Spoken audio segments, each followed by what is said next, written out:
जब शाम होती थी तो उस समय हर घर में वो एक धूप का स्पेशली वो एक पात्र रहता था, और उसके अंदर चूल्हे में से वो कोलसा है वो निकालते थे, कोयला, और निकाल के वो रखते थे गरम गरम, और उसके ऊपर जो भी है जैसे लोबान है, गूगल है, फिर ये सब जो धुआं है वो सब निकलता था, और पूरे घर में ऐसे धुआं धुआं कर देते थे।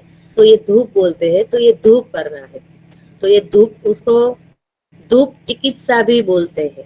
नेचुरोथेरापी के अंदर लिख गया है, श्वास संबंधी, फेफड़े के संबंधित। तो धूप चिकित्सा से ऐसे ही मिट जाती है, वातावरण शुद्ध होने से। और धूप का हम वो श्वासों में जब उसको भरे उस समय महेंद्र सरवैया करके जो डॉक्टर है भावनगर में, बहुत ही अच्छा वो काम कर रहे हैं।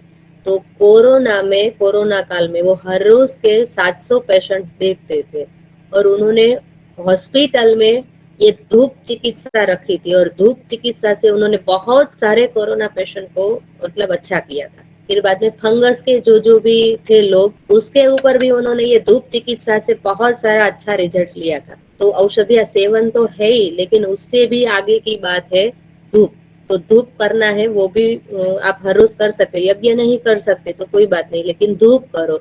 तो एक प्रकार की चिकित्सा है, लेकिन हमारे चिकित्सा का हमारा अंदर दृष्टिकोण ना आए और हर रोज का हमारा जो दिनचर्या है वो जीवन शैली का एक पार्ट बन जाए। इसीलिए हमारे ऋषि मुनियों ने क्या किया था, तो दिनचर्या का एक सहज प्रक्रिया बना दी थी।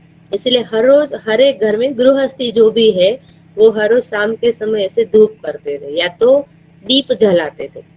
तो आज जो हर रोज का जो शेड्यूल है, अभी पता नहीं हम बात जब करेंगे तो उसके अंदर का जो भाव का, तो आज हम दिए तो जलाते हैं, दीपक तो करते ही है, ऐसे आरती तो भगवान को, हम आरती तो भगवान को लगाते हैं।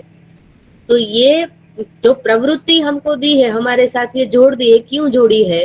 क्योंकि मैं अभी चिकित्सा का भी मेरे अंदर दृष्टिकोण ना आए, मैं जो भी करूँ वो मेरा निस्वार्थ कर्म हो, ये हमें दिया था। लेकिन ये थोड़ा है, इसलिए मैं बता रही हूँ। तो एक हमारी दिनचर्या में धूप का भी पार्ट था, दीपक जलाना था। लेकिन आज हम दीपक जलाए तो वो भी क्या करते हैं, खाने के लिए, अभी मैं कई घर में ऐसा भी देख रही हूँ, खाने के लिए एक तो ठीक है वो गाय का घी लेते हैं, लेकिन जब हमें दिया जलाना है तो फिर वो बाहर से केमिकल वाला घी चलेगा।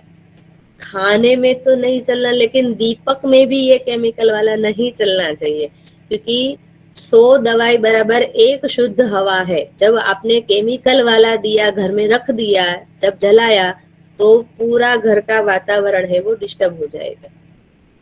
तो ये सही नहीं है, ठीक है। तो ये हमें ध्यान में रखना है। तो फिर धूप के अंदर हम क्या उपयोग करते हैं, कई बार अगरबत्ती उपयोग करते हैं।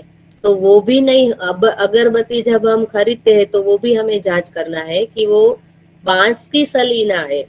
आज हम देखें तो जो जितनी भी अगरबत्तियां बन रही है वो बांस की सली की बन रही है। तो अभी ये हमें पता नहीं है, लेकिन ये पूरा एक पार्ट है जो हमें इसका हमें ज्ञान दिया ही नहीं है। तो अगरबत्ती हम क्यों करते हैं, तो वातावरण के सुगंधित, मतलब सुगंधित हो, अच्छा हमें लगे। तो अगरबत्ती के अंदर ठीक है, चलो चंदन पाउडर ये सब डाल के तो बनाया है, लेकिन जो सली उसके अंदर जो डाली है वो बांस की है। और बांस हमारी भारतीय संस्कृति में नहीं जलाते, क्योंकि बांस जलने पर उसके अंदर जो केमिकल, मतलब जो बाहर वो जो द्रव्य बाहर आता है, वे मैं उसका नाम भूल गई, लेकिन मैं मैसेज में डाल दूंगी। तो वो जब वातावरण में फैलता है तो और भी हमें फेफड़े की श्वास की तकलीफ होती है। तो वो नहीं होना चाहिए। तो जब भी आप खरीदो तब आपको ध्यान में रखना है, लेकिन बिना बांस की आपको अगरबत्ती मिलेगी ही नहीं, ठीक है। तो हमें जो भी हम खरीद रहे हैं धूप के अंदर भी अगरबत्तियां जो जो भी हम कर रहे हैं, तो उसके अंदर हमें देखना है कि अगरबत्ती तो नहीं खरीदनी, और खरीदने भी जाए तो वो पूछना है कि बांस वाली है तो नहीं लेना हमें। तो बिना बांस की अलग अलग धूप स्टिक आती है, तो धूप स्टिक भी हम लगा सकते हैं। कहीं कोई भी समस्या है कि अभी हम वो नहीं, कोयला वगैरह कुछ है नहीं, तो कैसे धूप करें, कोई बात नहीं, धूप स्टिक लगा दो। तो ऐसे ही पूरे गोबर की धूप स्टिक आती है, वो जला के रख दो, तो भी वो वातावरण पूरा पवित्र हो जाएगा। वो नहीं करना तो तीसरा रास्ता हमने जो अग्निहोत्र का बताया, वो हर रोज आप एक गोबर कंडे से पूरा वो वातावरण है वो पवित्र कर दो, उससे भी धूप कर सकते हैं। एक जला दो, उसके ऊपर थोड़ा घी डाल दो और थोड़ी सा मीठ डाल दो, फिर भी हो जाएगा। इतना समय में पूरा जो स्वास्थ्य हो जाएगा। तो ऐसे हमें धूप से वातावरण को शुद्ध करना है।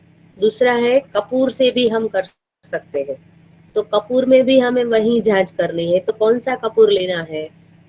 तो आज जो बाजार में जो हर एक छोटी छोटी वो टिकड़ी वाला अलग अलग जो भी मिलता है, वो सही नहीं है। वो कपूर में भी मिक्स हुआ केमिकल है। तो कौन सा कपूर लेना है हमें? भीमसेनी कपूर लेना है। वो पापड़ी की तरह आता है, ठीक है। तो वो हमें लेना है, वो प्योर है और शुद्ध है। नहीं तो वो भी हम टिकड़ी वाला अलग अलग लेते हैं और उसको भी हमने ऐसा हमने हमें कपूर किया है, लेकिन उसके अंदर जो डाला केमिकल है वो भी पूरा घर के अंदर फैलेगा और भी हमारे स्वास्थ्य की तकलीफ बढ़ेगी। तो हम जब भी सस्ता देखने के लिए जाते हैं, लेकिन वो नहीं पता कि वो हमारे स्वास्थ्य के लिए कितना महंगा बन गया है। तो भले ना हम थोड़ा उपयोग करें, महंगा भले लाए, महंगा मतलब लाना ये मेरी बोलने की जरूरत नहीं, लेकिन शुद्ध होना चाहिए, जांच उसकी सही होना चाहिए। तो थोड़ा ही क्यों उपयोग ना करे, दो दो तीन बार में एक बार करे, लेकिन जितना भी करे वो अच्छा करे और शुद्ध है वही उपयोग करे, क्योंकि ये स्वास्थ्य संबंधित ये सब चीजें हैं। फिर तीसरा है मेडिटेशन के द्वारा हम वातावरण शुद्ध कर सकते हैं। तो मेडिटेशन में भी क्या है, तो अलग अलग मंत्र भी हम लगा सकते हैं। फिर हमारे भारतीय संस्कृति में अलग अलग वाद्य है, तो वाद्य के साउंड है वो भी हम अलग अलग बैकग्राउंड में लगा सकते हैं। फिर ध्यान से भी हम कर सकते हैं, मतलब जब ये सब लगा है तो ध्यान भी हमारा अच्छा रहेगा। और वातावरण में अभी जैसे आज पूरा हम देखें तो क्या हुआ है कि ये मतलब मेडिटेशन वगैरह अलग अलग गीत गाना स्तोत्र वगैरह जो भी है, तो आज जो भी गाना हम लगाते हैं ज्यादातर क्या है कि जब खाना पकाते हैं या तो हम गाड़ी चलाते हैं या तो ऑफिस में बैठे हैं, तो लैपटॉप में भी कुछ काम कर रहे हैं तो साइड में हम गाना रखते हैं। अभी जो भी गाना बजता है और हम हमारा काम शुरू रखते हैं, वो भी होता है। तो वो भी एक मेडिटेशन का प्रकार है, गाना सुनना रखना ये सब। लेकिन उसमें एक हमें वो ध्यान रखना है, उसकी भी हमें जांच करना है। जो भी हम गाना बजा रहे हैं, तो जो भी गाना गा रहे हैं उसकी भी हम साइड में कई लोग मुझे बोलते हैं कि हम लोग खाना पका रहे हैं तो हम मतलब अच्छे गीत ही सुनते हैं, या तो कोई स्तोत्र पठन है वही हम स्तोत्र का जो भी लगा रहता है तो वो स्तोत्र काम लगा देते हैं और वो सुनते जाते हैं और खाना पकाते हैं।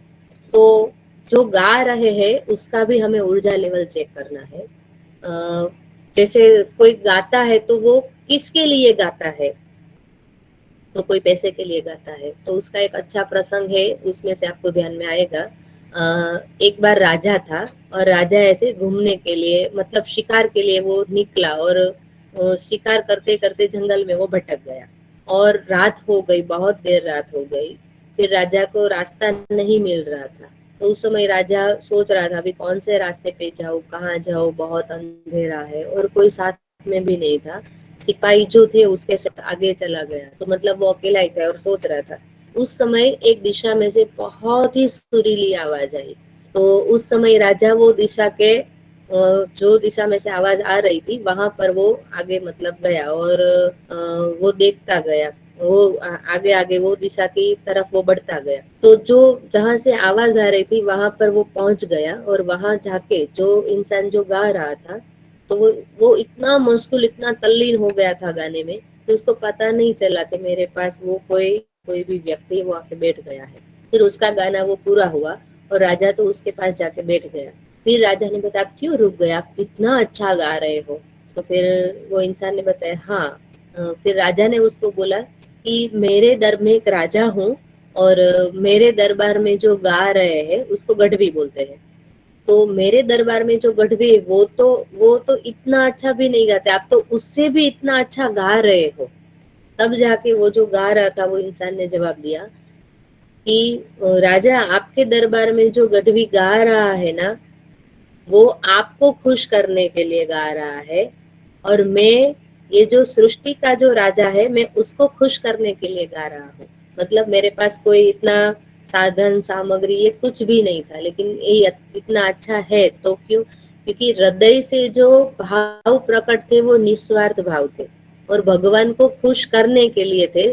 तो जो करने की जो बात है उसके अंदर हेतु शुद्धता वो होना चाहिए।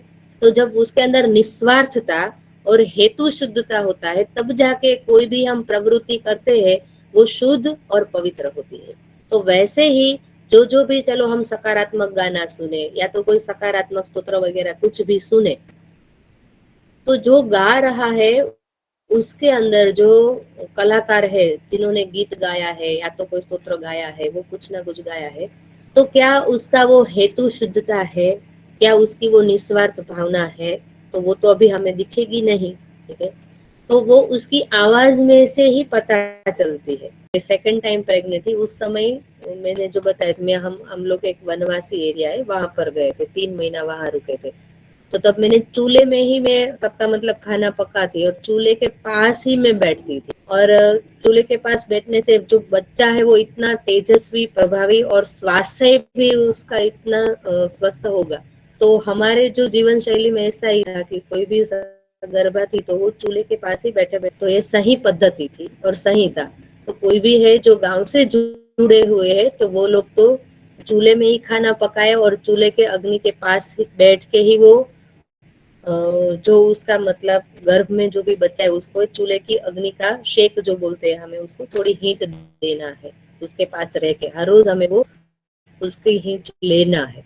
उससे अग्नि में जो भी तेज छिपा है वो हमारे बच्चे के अंदर वो संक्रांत होगा। वो दिखता नहीं है लेकिन वो है। एक ऊर्जा लेवल का हमारा वो विषय आएगा, उसमें हम डिटेल में और जानेंगे। फिर अभी यही हम देखें अग्नि का, तो अभी अंतिम संस्कार जब होता है तो उस समय भी अभी ये चूल्हे का जो भी अग्नि है वो डाल के फिर जब हम ननामी लेके जाते हैं, शब देह लेके जाते हैं, उनमें से ही हम वो अग्नि संस्कार करते हैं। तो ये भी एक कृतज्ञता भाव छुपा है कि अभी जो अग्नि है, मेरे पूरा ये प्राणमय शरीर जो मेरा है, तो पूरा खाना वाना सब पका के चूल्हे के अग्नि ने जो मुझे स्वस्थ रखा, संतुष्ट रखा, इतना अच्छा रखा, तो कृतज्ञता भाव से कि वही अग्नि से ये मेरा प्राण है, मेरा ये शरीर है, उसको मैं वही अग्नि से जला के त्याग करूं। बहुत सारी बातें जुड़ी हुई थी। तो ये वातावरण को शुद्ध करता है, इसलिए अग्निहोत्र करना बहुत ही जरूरी है।